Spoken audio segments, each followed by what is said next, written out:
Alhamdulillahirabbil alamin. Nahmaduhu wa nasta'inuhu wa nastaghfiruh. Wa na'udzu billahi min syururi anfusina wa min sayyiati a'malina. May yahdihillahu fala mudhillalah wa may yudhlil fala hadiyalah. Asyhadu an la ilaha illallah wahdahu la syarikalah wa asyhadu anna Muhammadan abduhu wa rasuluhul lazi la nabiyya ba'dah, amma ba'du. Qala Allah ta'ala fil Qur'anil Karim, a'udzu billahi minasy syaithanir rajim. Wa idza sa'alaka 'ibadi anni fa inni qarib ujibu da'watad da'i idza da'ani falyastajibuni wal yu'minu bi la'allahum yarshudun. Al-ayat. Ibu Eva yang saya hormati, beserta ibu guru dan para ayah dan juga para ibu yang insya Allah semuanya dirahmati Allah Subhanahu wa Ta'ala. Pertama-tama kita panjatkan puji syukur, alhamdulillah, di hari yang ke-10 ini kita masih diberikan usia, diberikan kesehatan, diberikan kesempatan untuk bersama-sama melaksanakan ibadah di bulan Ramadan. Dan teristimewa saat ini kita bersilaturahmi dalam kegiatan iftar jama'i. Dan yang lebih bersyukur bagi saya pada hari ini, alhamdulillah, Bu Eva setiap iftar jama'i suka ngundang. Udah keberapa Ibu ya? Karena Ustaz Mudrika alumni. Alhamdulillah. Sekarang yang alumni terakhir udah kelas 3 ya. Fatih, alhamdulillah udah kelas 3. Bapak Ibu yang saya hormati, sebenarnya tadi sudah cukup ya tausiahnya dari Ibu Eva. Enggak menutup dengan doa. Tapi sedikit saja untuk ngabuburit yang ingin saya sampaikan. Satu pelajaran dari bulan Ramadan, bahwa salah satu di antara kekuatan atau keistimewaan yang Allah berikan kepada orang-orang yang saum adalah mustajab doa. Ini sudah diisyaratkan oleh Allah Subhanahu wa Ta'ala di dalam Al-Quran, surat Al-Baqarah ayat 186, yaitu pada saat Allah Subhanahu wa Ta'ala sedang menjelaskan tentang ibadah saum, tiba-tiba di tengah-tengah nyelip ada ayat tentang doa. Di Al-Baqarah 183, Al-Baqarah 184, Al-Baqarah 185 itu berbicara tentang saum. Tiba-tiba di ayat 186 nyelip ada ayat yang berbicara tentang doa. Nanti pas 187 berbicara saum lagi, yaitu ayatnya a'udzubillahi minasyaitonirrajim wa idza sa'alaka ibadi anni fa inni qarib. Apabila hamba-hambaku bertanya kepadaku tentang aku, kata Allah, katakan aku ini dekat. Nah, bagaimana yang dimaksud dekat itu? Yang dimaksud dekat itu, kata Allah, ujibu da'watad da'i, aku akan mengabulkan doa-doa hambaku yang berdoa kepadaku. Maka ujibu da'watad da'i idza da'ani. Tapi syaratnya apa? Falyastajibuli, hendaklah kalian melaksanakan, memenuhi panggilan-panggilanku, artinya melaksanakan perintah-perintahku. Wa yu'minu bi, dan beriman kepadaku, la'allahum yarshudun, mudah-mudahan kamu mendapatkan petunjuk.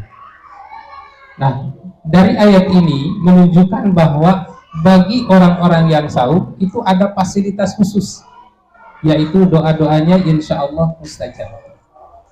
Dan sekaligus di sini juga Allah mengajarkan kepada kita bagaimana sebenarnya cara berdoa. Dan kalau kita lihat asbabun nuzul, sebab turun ayat ini, itu muncul dari pertanyaan seorang sahabat. Ini istimewanya Al-Quran. Jadi istimewanya Al-Quran jika dibanding dengan kitab-kitab yang lain, bahwa Al-Quran itu punya sebab turun. Kalau kitab-kitab yang lain itu nggak ada sebab turunnya. Tapi Al-Quran itu punya sebab turunnya. Tujuannya apa? Linusabbita bihi fuadak. Kata Allah, supaya pemahaman Al-Quran ini lebih kuat. Maka ada sebab. Ada sebab, ada ayat. Tidak ada sebab, ada ayat nggak? Ada juga, Bang. Jadi memang tidak semua ayat Al-Quran ada sebabnya ya. Jadi ada ayat-ayat Quran yang ada sebabnya, ada ayat-ayat Al-Quran yang tidak ada sebab turunnya. Tetapi dengan adanya sababun nuzul yang jamaknya disebut asbabun nuzul, ini tujuannya linusabbita bihi fuadak, kata Allah.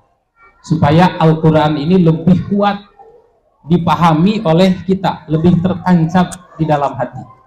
Ini salah satu keistimewaan Quran jika dibanding dengan kitab-kitab yang lain. Nah, turunnya surat Al-Baqarah ayat 186 ini ada sebabnya, yaitu datang seorang rajul dalam riwayat lain disebut seorang Arab Badui, orang Arab yang biasa tinggal di pegunungan. Kemudian bertanya kepada Nabi, "Ya Rasulullah, aqaribun rabbuna fanunajihi amba'idun fanunadihi." Apakah Tuhan kami ini dekat atau jauh? Kalau Tuhan kami dekat, maka aku akan menyerunya dengan munajat. Tapi kalau Tuhan kami jauh, kami akan menyerunya dengan berteriak. Nah, itu pertanyaan sahabat. "Ya Rasulullah, aqaribun rabbuna, apakah Tuhan kami ini dekat? Kalau dekat, fanunajihi, kami akan munajat." Munajat itu bagaimana, Pak? Munajat itu berdoa dengan suara hati. Itu munajat namanya. Jadi tidak keras-kerasin. Berdoa dengan lisan, tapi tidak bersuara. Suaranya menggunakan suara hati. Itu munajat. Ambaidun, atau Tuhan kami ini jauh. Kalau jauh, kami akan berteriak pakai pengeras suara gitu. Apa kata Allah? Fasakata, Nabi itu diam, tidak menjawab, karena Nabi juga tidak tahu dekat atau jauh. Maka kemudian Allah menurunkan surat Al-Baqarah 186 yang menegaskan bahwa sebenarnya Allah itu dekat. Wa idza sa'alaka ibadi anni fa inni qarib ujibu da'watad da'i idza da'ani. Apabila hambaku bertanya kepadamu tentang aku, katakan aku ini dekat. Mana bukti dekatnya? Ujibu da'watad da'i, aku akan mengabulkan doa-doa hamba-hambaku. Bapak ibu berdoa dalam hati, dikabulkan enggak? Dikabulkan. Berdoa dengan suara, ada suara yang keluar dengan suara nyaring, dikabulkan? Dikabulkan. Tetapi tentu saja yang paling utama doa itu di dalam hati dengan munajat. Kenapa? Karena kita itu tidak berdoa kepada zat yang tuli dan juga tidak berdoa kepada zat yang jauh. Allah menegaskan dalam surat Qaf, wa nahnu aqrabu ilaihi min hablil warid. Kata Allah, aku ini lebih dekat kepada hambaku, lebih dekat dari urat lehernya. Jadi kalau kita ada di urat leher, mungkin akan mendengar semua ucapan. Allah itu lebih dekat daripada urat leher. Buktinya apa?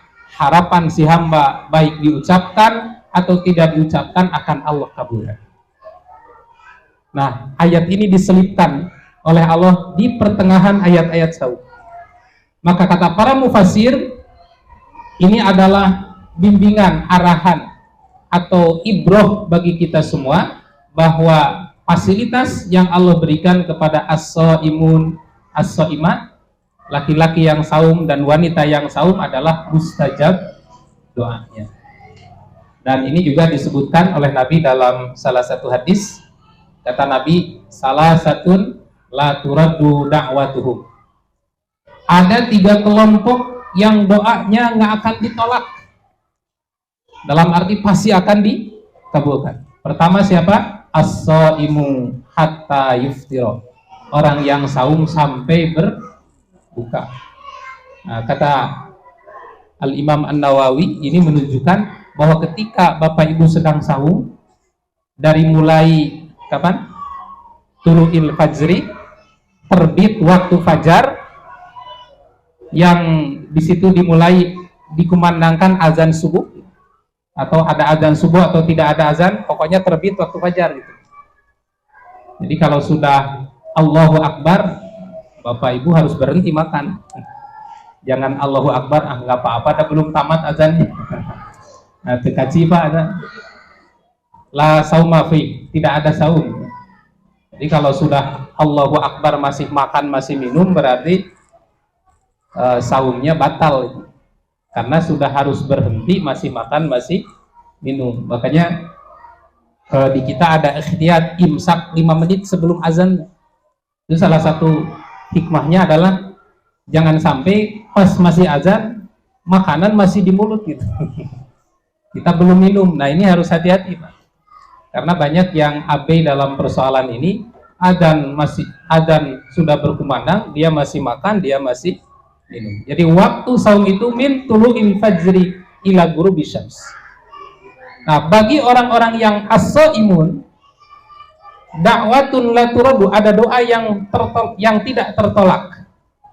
Hatta yuftiro, dari mulai dia imsak saat terbit fajar, hatta yuftiro, sampai berbuka. Nah, ini artinya kata para ulama, kita dianjurkan untuk al-iksaru minad doa. Selama kita melaksanakan ibadah saum, disunahkan al-iksar, artinya memperbanyak berdoa. Nah, terlebih tadi dikatakan inda fitri, doa itu diperbanyak ketika mau berbuka. Nah, di situ lebih lagi, karena kita sudah selesai berjihad, beribadah selama suatu hari, di puncaknya, nah kita doa dulu. Jangan langsung nafsu menghajar kolak karena sudah tidak sabar sampai lupa berdoa. Nah, itu berarti kehilangan momen mustajab. Nah, kita manfaatkan untuk banyak berdoa untuk kebaikan kita, keluarga, untuk anak-anak. Nah, kemudian yang kedua kata Nabi dalam paket hadis ini, doa yang mustajab itu adalah al-imamul adil, seorang imam yang adil.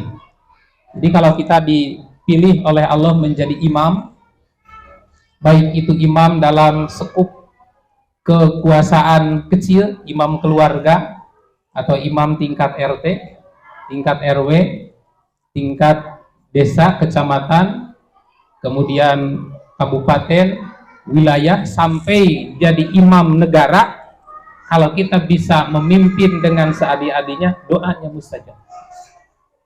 Nah, makanya menjadi seorang pemimpin itu satu sisi bisa menjadi penyebab yang mengantarkannya ke neraka, sisi lain bisa menjadi penyebab yang memudahkannya ke surga. Kalau dia memimpin dengan adil, dengan sebaik-baiknya, memberikan hak-hak rakyat, memberikan hak-hak kepemimpinannya, kewajiban-kewajiban dalam memimpin, maka al-imamul adil itu salah satu orang yang dijamin oleh Allah akan mendapatkan syafaat pada hari kiamat. Pada hari tidak ada perlindungan kecuali perlindungan Allah di padang mahsyar. Karena nanti itu Pak, 7 matahari itu didekatkan katanya. Kalau sekarang matahari berapa? 1. Jaraknya berapa kilo? 150 juta kilometer. Coba Bapak Ibu rasakan jemur diri jam 12, apalagi di Mekah. Wah, itu kayak apa ya? Saya pernah merasakan panas 45 derajat Celcius di Mekah, seperti setrika didekatkan, panasnya perih. Nah, kebayang Bapak Ibu, 7 matahari jaraknya 1 mil. 7 matahari didekatkan jaraknya 1 mil. Maka pada saat itu manusia akan tenggelam dengan keringatnya, kata Nabi. Ada yang tenggelam sampai menenggelamkan mata kakinya, sampai tengah, sampai dengkul, sampai pinggang, sampai leher, bahkan tenggelam dengan keringatnya sampai menenggelamkan badannya. Biqadri a'malihim, tergantung amal-amalnya.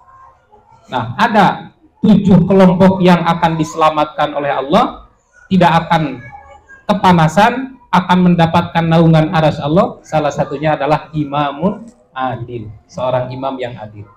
Jadi di dunia doanya mustajab, di akhirat mendapatkan syafaat.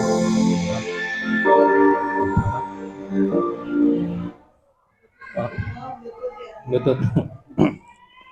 Nah, kemudian yang ketiga, ini tamatkan dulu paket hadisnya. Doa yang mustajab itu kata Nabi dakwatul mazlum.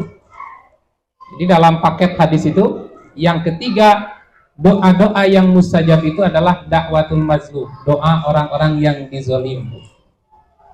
Jadi kalau ibu ingin mustajab doanya, bilang ke si bapak, Pak tolong zolimi aku. Karena dakwatul mazlum mustajabah. Nah, makanya Nabi SAW, Pak, kalau mau ngutus sahabat untuk berdakwah, jadi para sahabat Nabi itu tidak diam di tempat. Yang sudah dianggap cukup untuk berdakwah diutus ke negara-negara lain. Yang paling sering diutus itu adalah Mu'adz bin Jabal. Kalau saya baca, ini adalah sahabat yang diutus oleh Nabi untuk dakwah ke Yaman. Nah, apa nasihat Mu'adz bin Jabal pada saat diutus oleh Nabi untuk dakwah ke Yaman? Yang pertama yang dinasihatkan oleh Nabi, wahai Mu'adz, kamu jangan sekali-kali berbuat zalim. Ketika kamu nanti memimpin umat di Yaman, kamu jangan sekali-kali berbuat zalim. Kenapa?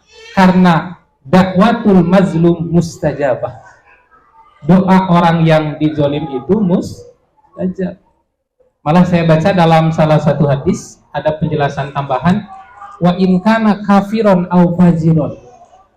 Walaupun orang yang dizolim ini orang kafir atau orang yang berdosa, tapi karena orang itu dizolim, didengar suara hatinya oleh Allah.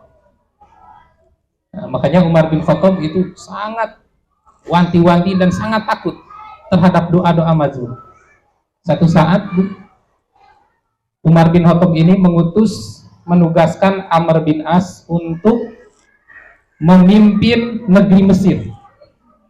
Amr bin As ini kan sahabat Nabi yang sampai ibadahnya itu dicarek itu, Pak. Jadi tahajud setiap malam, baca Quran siang dan malam, saum terus-terusan sampai dicarek. Kurang mah di piwarang oke kadang-kadang ngoream. Amr bin Asma tahajudnya sampai dicarek, dilarang oleh Nabi, jangan begitu-gitu amat. Kenapa? Karena mendapatkan laporan dari istrinya, Bu. Ketika ditanya bagaimana Amr bin As terhadapmu, kata istri Amr bin As itu adalah suami yang terbaik di muka bumi, katanya. Nah, apa maksudnya terbaik di muka bumi itu? Maksudnya katanya nyungkun, Bu, gitu. Karena kata istri Amr bin As itu tidak pernah membuka tiraiku dan tidak pernah menginjak kasurku. Artinya ibadah siang malam sampai istrinya tadi toel-toel aja gitu. Sampai tidak ada hak untuk istri. Maka oleh Nabi dilarang, Amr, beribadah itu jangan begitu. Aku juga sholat, aku juga tidur, aku juga ada waktu dengan istri. Aku juga saum, aku juga berbuka. Dan ternyata dari kesungguhan ibadah Amr bin As ini sukses menjadi pemimpin. Ditugaskan di masa Umar menjadi gubernur, memimpin Palestina, berhasil menguasai Palestina. Setelah menguasai Palestina berhasil, kemudian diutus untuk membebaskan kota Mesir dari penjajahan Romawi saat itu. Nah, pada saat itu Amr bin As ini mau membangun masjid yang di Mesir itu, Pak. Di Mesir ada masjid besar di tengah kota Mesir, namanya Masjid Amr bin As. Itu masjid pertama dibangun di benua Afrika. Sampai sekarang masih ada masjid. Nah, ternyata masjid itu mengukir sejarah. Dulu itu ada gubuk reyot milik orang Yahudi yang berada di wilayah tanah yang akan dibangun masjid. Kalau dipaksakan dibangun, ini jelek. Desain masjid ini jelek. Masa dibelokin gitu? Tidak ngotak. Maka kemudian dilobi oleh Amr bin As, bagaimana kalau rumahmu ini dibeli? Kata si pemiliknya, tidak, saya tidak akan menjual rumah ini. Ini adalah rumah saya satu-satunya, ini adalah tanah saya yang paling saya cintai. Nah, tapi karena Amr bin As ini sebagai penguasa, Pak, akhirnya menggunakan kekuasaan, dibuatlah undang-undang, Kepres kalau sekarang, keputusan presiden, gusur saja. Nah, nampaknya seorang Yahudi ini tidak terima, lapor ke Umar bin Khattab, jauh-jauh dari Mesir pergi ke Madinah mencari Umar bin Khattab. Dan setelah ketemu mengadukan, wahai Amirul Mukminin, gubernurmu yang namanya Amr bin As ini berbuat zalim, semena-mena di negeri Mesir. Kenapa? Kata Amirul Mukminin, rumahku digusur secara paksa, padahal aku tidak ridho. Maka apa kata Umar? Cari tulang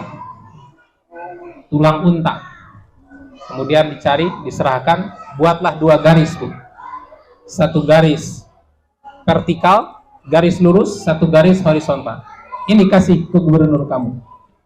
Nah, orang Yahudi ini heran, jauh-jauh dari Mesir ke Madinah mau dibahanan tulang gitu. Tapi karena disuruh oleh Amirul Mukminin, ya dibawalah ke Mesir, diserahkan ke Amr bin As. Ketika Amr bin As menerima tulang itu, apa yang terjadi? Langsung gemetar, Bu. Langsung segera menyuruh anggotanya untuk membangun ulang rumah orang Yahudi dengan yang lebih bagus lagi. Nah, orang Yahudi ini heran. Loh, kenapa dengan tulang aja takut? Lalu bertanya kepada Amr bin As, wahai Amr bin As, kenapa Anda ketakutan dengan tulang itu? Apa maksudnya? Kata Amr bin As, ini adalah peringatan keras dari Amirul Mukminin. Tulang ini yang di garis 2 itu, garis vertikal itu menunjukkan bahwa saya harus bersikap adil terhadap siapapun, hatta itu terhadap orang kafir sekalipun. Sementara tulang yang bergaris horizontal ini adalah peringatan keras. Kalau aku tidak bersikap adil, aku akan dipenggal leherku oleh Umar bin Khattab. Nah, itulah Umar, Pak. Kenapa? Karena merujuk kepada peringatan Nabi tadi, dakwatul madlum mustajabah. Doa orang yang dizolim itu mustajab.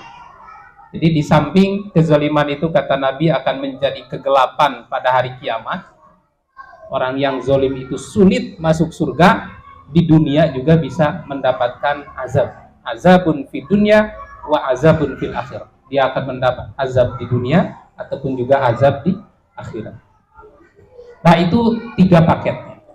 Orang yang serta-merta doanya mustajab. Pertama, as-shaim, orang yang saum. Yang kedua, al-imamul adil, imam yang adil. Kemudian yang ketiga, dakwatul madlum, serta-merta doanya dikabulkan, didengar langsung oleh Allah. La turun. Nah, kemudian di luar itu, kalau kita baca hadis-hadis Nabi, ada beberapa amalan-amalan yang besar harapan bisa menunjang terkabulnya doa. Nah, ini amalan eksternal. Kalau yang tadi internalnya secara langsung serta-merta doa itu terkabul dengan sifat orang tersebut. Nah, ini ada ibadah penunjang. Nah, salah satunya kata Nabi, yang pertama, amalan yang dapat menunjang dikabulkan doa itu adalah doa pada waktu sedang bersujud.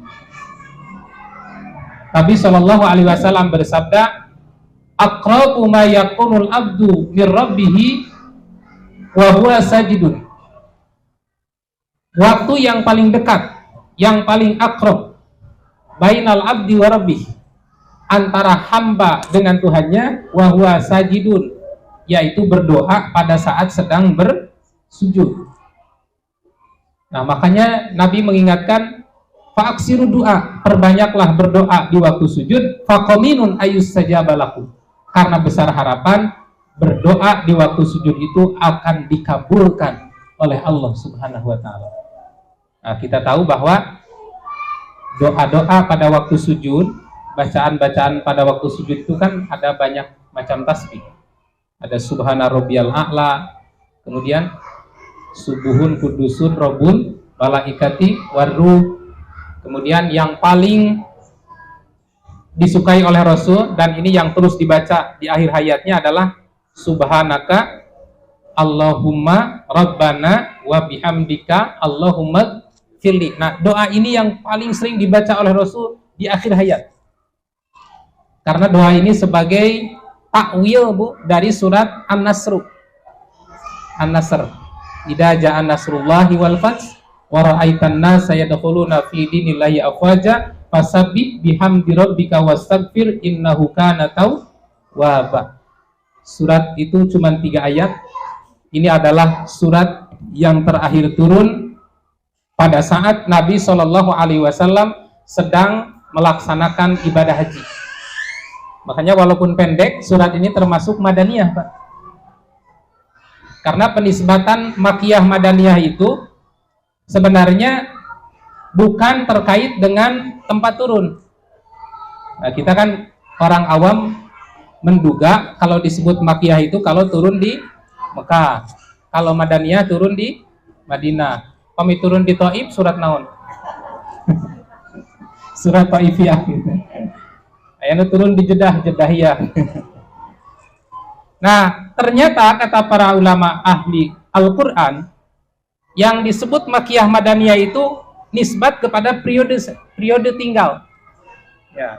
Ketika Nabi domisili di Mekah, walaupun turunnya di Thaif, Makkiyah.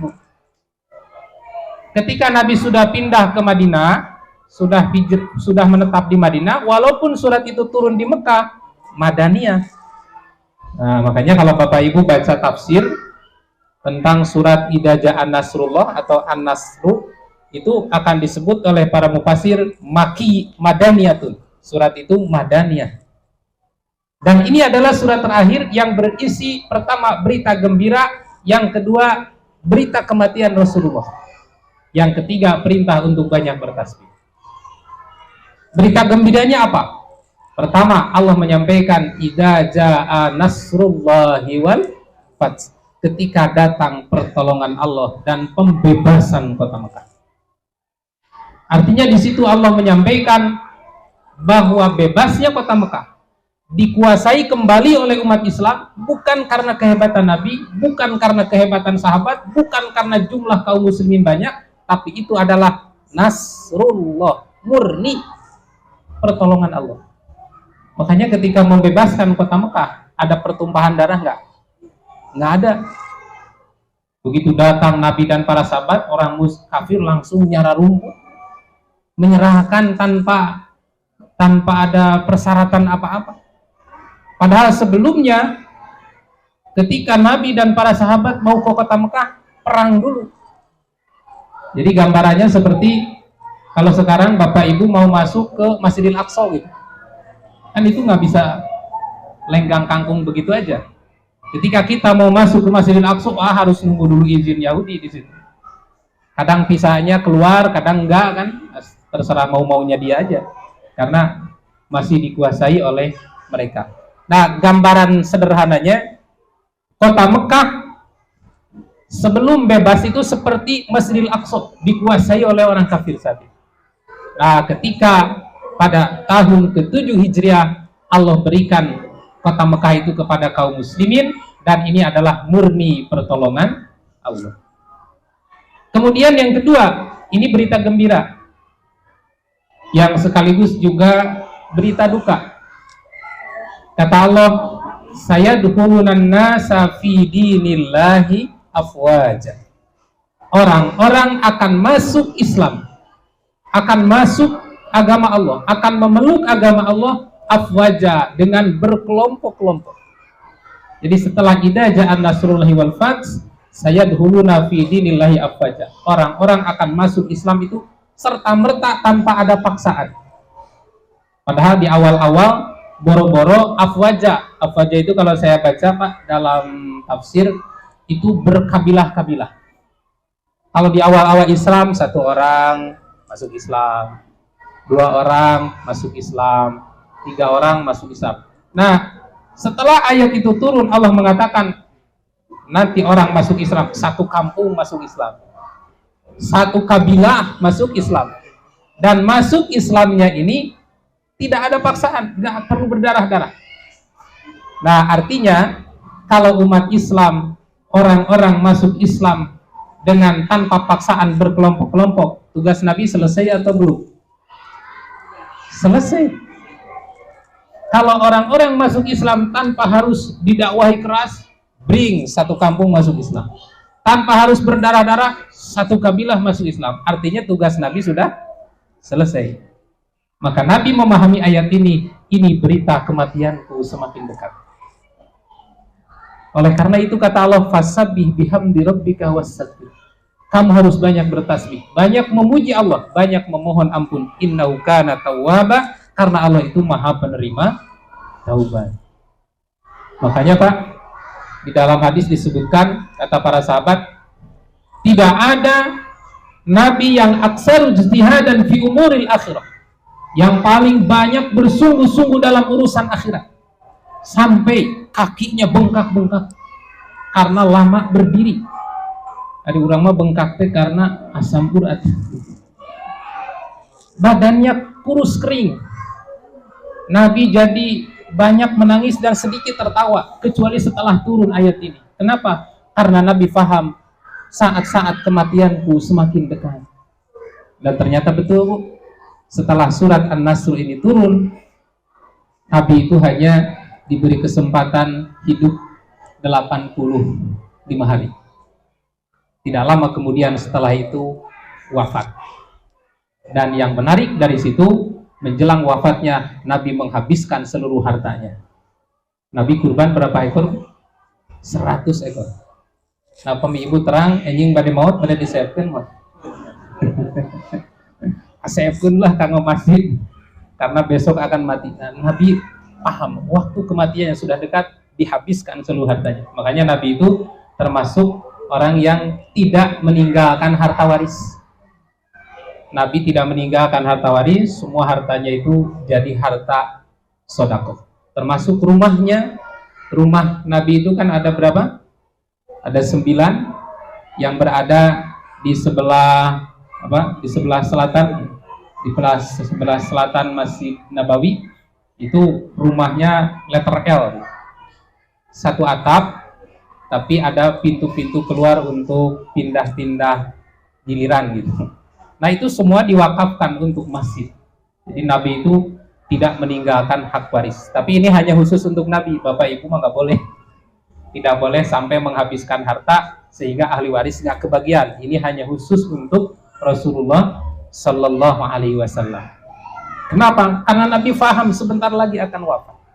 Maka setelah itu doa yang paling banyak dibaca oleh Rasulullah di dalam sujudnya adalah Subhanaka Allahumma Rabbana wa bihamdika Allahumma gfirli. Kenapa? Lengkap gitu. Kalau doa lain kan hanya berisi tasbih. Kalau ini berisi ada tasbih, ada tahmid, ada istighfar. Maka tentu saja doa ini yang paling banyak, yang paling dianjurkan oleh Rasulullah untuk diperbanyak dibaca pada saat sujud. Nah, di samping membaca tasbih itu, Nabi menganjurkan fa'aksirud du'a, perbanyaklah berdoa di waktu sujud. Kenapa? Faqaminun ayyustajabalakum, besar harapan doa pada waktu sujud itu akan dikabulkan oleh Allah Subhanahu wa taala. Nah, cuman pertanyaannya, boleh nggak pakai bahasa Indonesia? Ada yang mengatakan tidak boleh, ada yang mengatakan boleh. Nah, tapi kalau kita melihat hadis, itu ada sahabat yang pernah berdoa di waktu sujud menggunakan bahasa Indonesia. Bukan bahasa Indonesia, menggunakan bahasanya gitu. Karena kita kan yang ngerti itu dengan bahasa kita.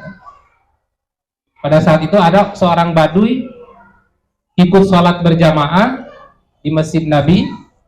Nampaknya saking sangat cintanya ke Nabi sampai berdoa khusus di waktu sujud, dan doanya itu keras, terdengar oleh Nabi dan sahabat lain. Apa doanya? Allahumma arhamni wa Muhammadan wa la tarham ma'ana abadan. Ya Allah, beri aku rahmat dan Muhammad, yang lain jangan dikasih. Maka hawaknya banyak. Maka selesai sholat oleh Nabi ditegur, hei, siapa tadi yang doa itu? Ini nampaknya doanya memang keras. Namanya juga orang gunung ya. Kata sahabat ini, ana ya Rasulullah. Kata Nabi, hajar tawasian. Kamu ini sudah mempersempit rahmat Allah yang luas. Rahmat Allah itu sangat luas. Dikasih ke seluruh manusia di muka bumi ini saja nggak akan habis. Karena rahmat Allah yang diturunkan ke muka bumi itu bagaikan ibu bapak mencelupkan jarum ke dalam laut, diambil. Dapat berapa? Dapat berapa ember? Hanya satu tetes saja. Sementara sisanya masih banyak. Kalau diberikan kepada seluruh umat manusia, jin, binatang, semua yang ada di muka bumi ini nggak akan habis. Tapi kamu malah dipersempit. Hanya aku dan Muhammad saja, yang lain jangan dikasih. Maka besok-besok jangan berdoa begitu lagi. Nah, kira-kira ini doa ajaran Nabi bukan? Ya bukan, makanya dilarang oleh Nabi kan. Hanya saja, kenapa dengan bahasa Arab? Karena orang Arab. Kalau orang Bandung mungkin pakai bahasa Sunda. Kalau orang Jawa mungkin pakai bahasa Jawa. Yang jelas, redaksi doa itu bukan doa ajaran Nabi, juga bukan doa yang diambil dari Al-Quran. Tapi doa bikinan sendiri, hanya kebetulan menggunakan bahasa Arab. Maka dari hadis itu diambil kesimpulan oleh para ulama, sebenarnya boleh saja Bapak Ibu berdoa pada waktu sujud dengan menggunakan bahasa kita. Tidak harus dengan bahasa Arab. Kalau harus pakai bahasa Arab, harus kursus dulu nahwu sorof ke Ibu Hajah Sumili. Nah, baru bisa dengan bahasa Arab. Kalau tidak tahu nahwu sorof, nanti antara harapan dan ucapan beda. Nah, beda maksud. Seperti zaman dulu katanya ada, ketika awal-awal dirumuskannya kaidah bahasa Arab, ada yang bertanya, Pak. Maksud pertanyaannya, siapa yang wafat? Manil mutawaffa, siapa yang diwafatkan? Tapi karena nggak paham ilmu bahasa Arab, ilmu nahwu sorof, manil mutawaffi, siapa yang wafat? Tentu jawabannya apa? Siapa yang mewafatkan? Jawabannya Allah. Padahal maksud si penanya siapa yang wafat, tapi menggunakan mutawafi, siapa yang mewafatkan? Yang mewafatkan mah Allah. Nah seperti itu Pak. Jadi kalau tidak bisa bahasa Arab jangan maksakan gitu. Pakai bahasa Sunda sajalah, anu gampang. Atau ada yang begini, Allah Maha tahu leos begitu. Nah itu mah itu mah kedua Bu. Walaupun Allah tahu kebutuhan kita, Allah tahu keinginan kita, ibadahnya doa itu diucapkan, karena itu media koneksi komunikasi antara kita dengan Allah itu melalui doa. Allah itu senang diminta, malah Allah nggak senang kalau tidak diminta. Kalau bapak ibu siang minta, pagi minta, sore minta, malam minta, Allah senang. Kalau ibu diam aja nggak minta-minta, Allah malah nggak senang. Beda dengan kita. Kalau bapak siang diminta ibu, sore diminta, malam diminta, pagi diminta, seneng nggak? Nggak seneng ya Pak ya? Nah, minta-minta baik. Nah Allah mah diminta siang, malam, pagi, siang, sore senang. Dan itulah salah satu mukhul ibadah. Ruh ibadah kita itu minta. Dalam sholat meminta, dalam saum meminta, sehari-hari meminta. Dengan meminta itu menunjukkan kita ini butuh Allah, kita menghamba kepada Allah, kita tawadu kepada Allah, kita merasa bahwa urusan-urusan hidup ini tidak mampu kita hadapi kecuali dengan pertolongan Allah. Nah, itu pentingnya doa. Sampai jam berapa itu? Jam 6.10 masih ada 5 menit lagi. 15 menit lagi. Masih banyak. Nah, kemudian yang kedua, yang menunjang dikabulkan doa itu adalah berdoa sebelum salam. Tadi di saat sujud, nah ini sebelum salam. Di dalam hadis dikatakan bahwa pada saat idat tasyahada minat tasyahudi idza farogo minat tasyahudil akhir, apabila kamu selesai dari tasyahud akhir. Tasyahud itu istilah lain dari tahiyat, dan itu diambil dari bacaan. Jadi duduk seperti ini tahiyat. Kalau ini tahiyat dengan duduk iftirosh. Kemudian ada tahiyat dengan duduk, ada duduk iftirosh, ada duduk tawarruk, ada duduk ik'a. Nah, ini iftirosh namanya. Nah, idza faragha minat tasyahudil akhir, bila selesai dari tasyahud akhir, tahiyat akhir yang posisinya tawarruk, kata Nabi, maka banyak-banyaklah berdoa dengan doa yang paling dikagumkan, paling penting itu maksudnya. Kenapa? Karena berdoa di akhir salat, fi duburi kulli shalah, itu mustajab. Dan yang dimaksud fi duburi kulli shalah itu ada dua makna. Ini abdot ya, termasuk dubur itu bisa sebelum sholat, bisa setelah sholat gitu.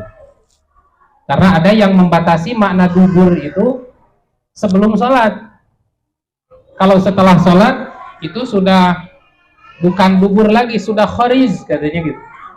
Maka tidak dianjurkan, tidak disyariatkan berdoa ba'da sholat. Ekstrimnya sampai dikatakan bid'ah gitu. Nah, coba kalau rajin browsing internet, ada fatwa-fatwa seperti itu. Bid'ah ngadoa ba'da sholat. Kenapa? Dubur itu di ujung, tapi ujungnya belum keluar gitu. Masih di dalam.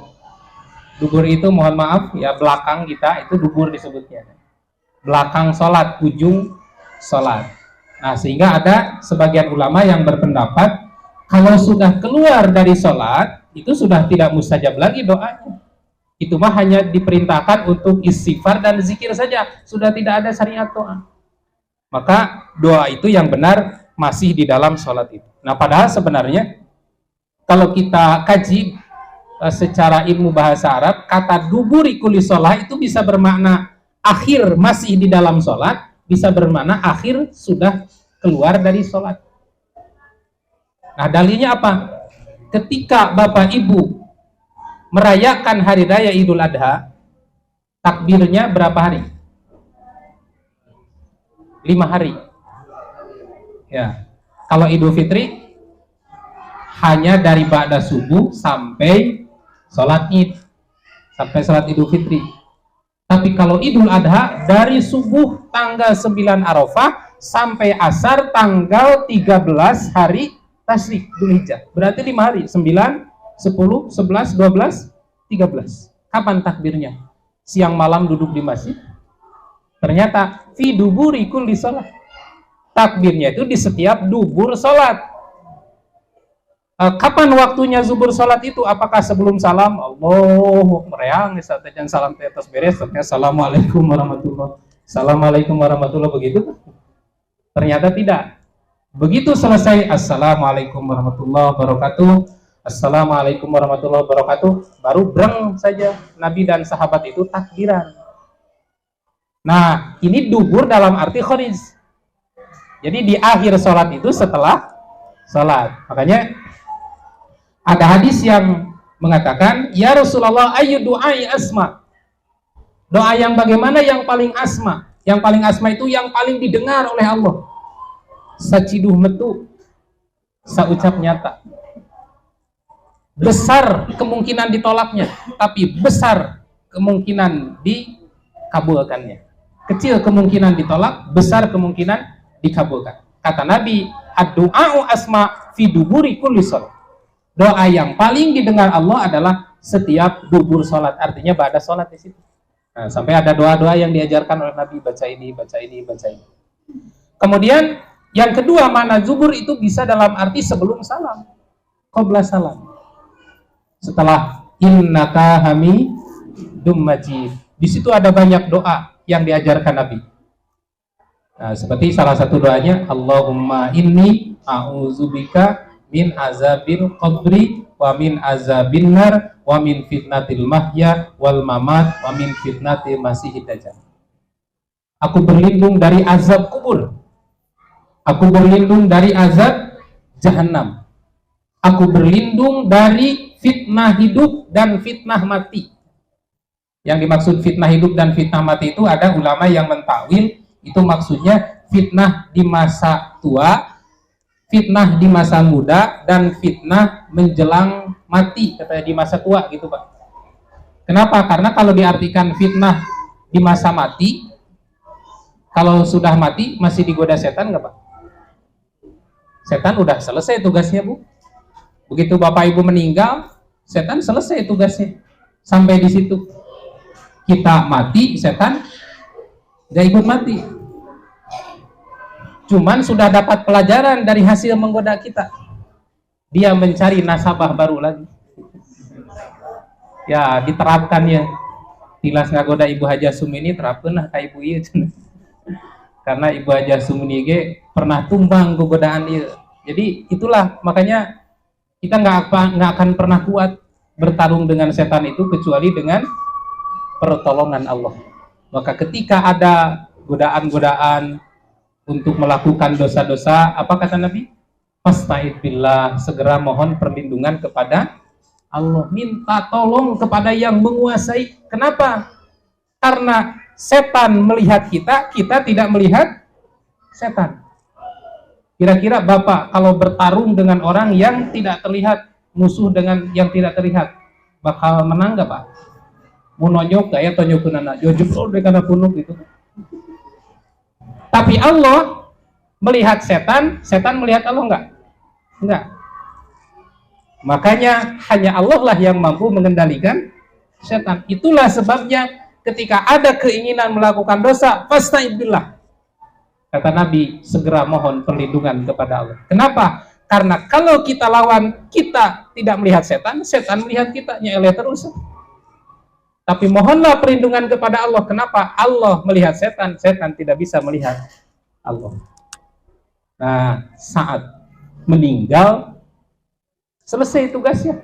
Kita nggak akan digoda lagi. Tinggal mempertanggungjawabkan hasil amal perbuatan kita. Nah, makanya ada yang mentakwil, Allahumma inni a'udzubika min adzabil qabri wa min adabinar wa min fitnatil mahya wal mamat. Fitnah hidup dan mati, maksudnya fitnah di masa muda dan fitnah di hari tua. Apakah setan hanya menggoda kita di saat muda? Tidak. Di waktu hari tua lebih kuat godaannya. Bahkan kalau kita lihat, godaan di hari tua itu lebih besar daripada di saat muda. Di hari tua mah double Pak dengan godaan dari dirinya. Mau tahajud udah nggak kuat banget. Udah badannya leles siga kurutuk. Keanginan sakedik jauh lapes segitu dah. Berdiri lama namanya di pasihan baca nonte juz amma ya langsung mudukruk. Tapi anak-anak muda coba tinggal itu pemuda-pemuda hijrah, wah mangprang Pak 1 juz taraweh di TB itu anak-anak muda semua, coba aki-aki ribu. Artinya godaan di hari tua bukan hanya dari setan tapi dari dirinya sendiri. Maka doa itu mengajarkan mohon perlindungan kepada Allah dari godaan setan di hari tua, dari fitnah godaan baik dari setan atau dari diri kita atau dari syahwat kita di masa muda maupun di hari tua. Nah, sebenarnya yang dianjurkan oleh Nabi Shallallahu Alaihi Wasallam bukan hanya doa itu saja, tapi banyak doa-doa lain yang dianjurkan oleh Nabi, baik yang maksur yang diajarkan oleh Nabi di dalam hadis atau yang diajarkan oleh Allah dalam Quran atau menggunakan bahasa kita sendiri. Nah, silahkan Bapak Ibu di tahiyat akhir ya, bukan di tahiyat awal. Kalau di tahiyat awal tidak ada syariat doa. Di tahiyat akhir sebelum salam banyak-banyak berdoa di situ. Besar harapan doa sebelum salam setelah tahiyat itu dikabulkan Allah.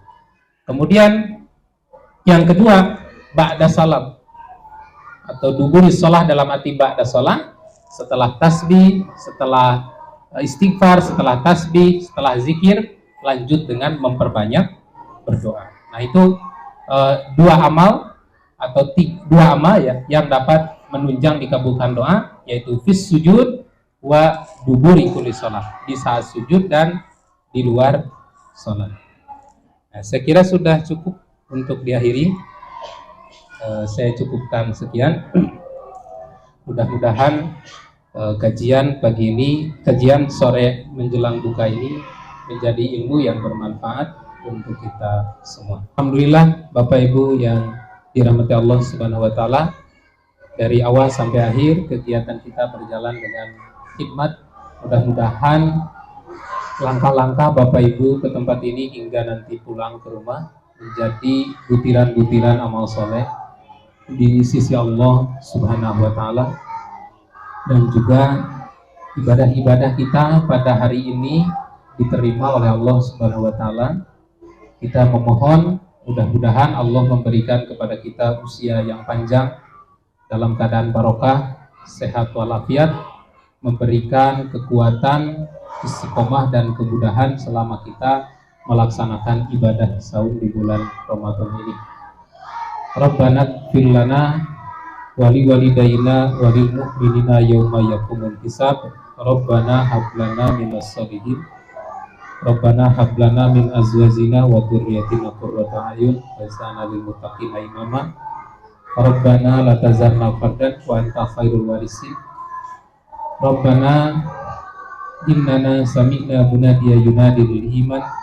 Allahumma inna nas'aluka minal khairi kullihi ajilihi wa ajilihi malina minhu wa malam na'lam, wa na'udzubika minasyarri kulli ajilihi wa ajilihi malina minhu wa malam na'lam, wa nas'aluka jannata wa ma qarraba ilaiha min qaulin wa amalin, wa na'udzubika minan nar wa ma qarraba ilaiha min qaulin wa amalin, wa nas'aluka khairu ma sa'alaka abduka wa rasuluka Muhammadun sallallahu alaihi wasallam, wa na'udzubika min syarri ma sta'adza bika minhu abduka wa rasuluka Muhammadun sallallahu alaihi wasallam, wa nas'aluka ma qadaita lana min amrin an tazala akibatahu rusda.